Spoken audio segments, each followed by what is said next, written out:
بسم اللہ الرحمن الرحیم۔ شادی کے موقع پر بہت ساری چیزیں ایسی دیکھنے میں آتی ہیں جن کا نہ تو ہماری ثقافت کے ساتھ کوئی تعلق ہے اور نہ ہی اسلام کے ساتھ۔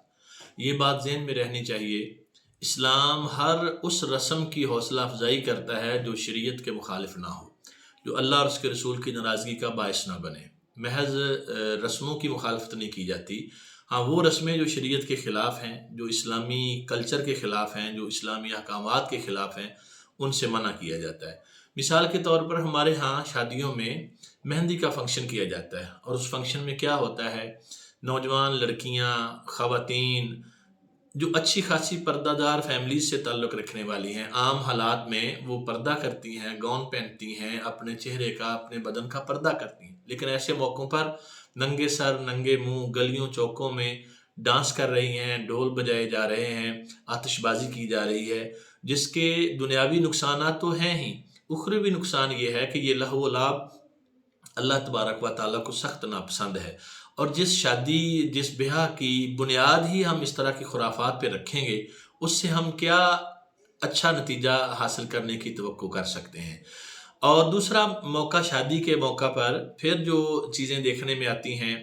کہ ایک اہم کام جو نکاح ہے اس کو بالکل ایک ثانوی حیثیت دی جاتی ہے۔ دیگر رسمیں، یہ جناب دودھ پلائی ہے، یہ ربن کٹوائی ہے، یہ فلاں ہے، یہ فلاں ہے،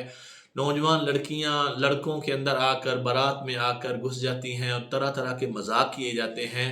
اور اس طرح کے فضول اور واہیات قسم کے لباس پہن کر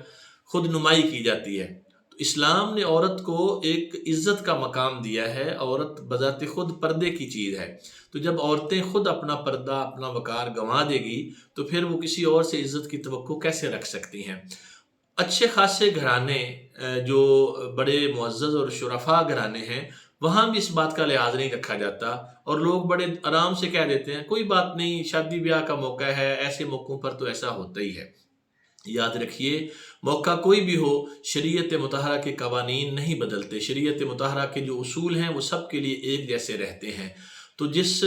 پاک نبی صلی اللہ تعالی وسلم کی پاک شہزادیوں، ان کی پاک ازواج نے خواتین کے لیے جو اسوہ مرتب کیا ہے، اس کو چھوڑ کر ہم غیروں کے طور طریقے اپنائیں، اور اب تو 7 دن شادیاں چلتی ہیں،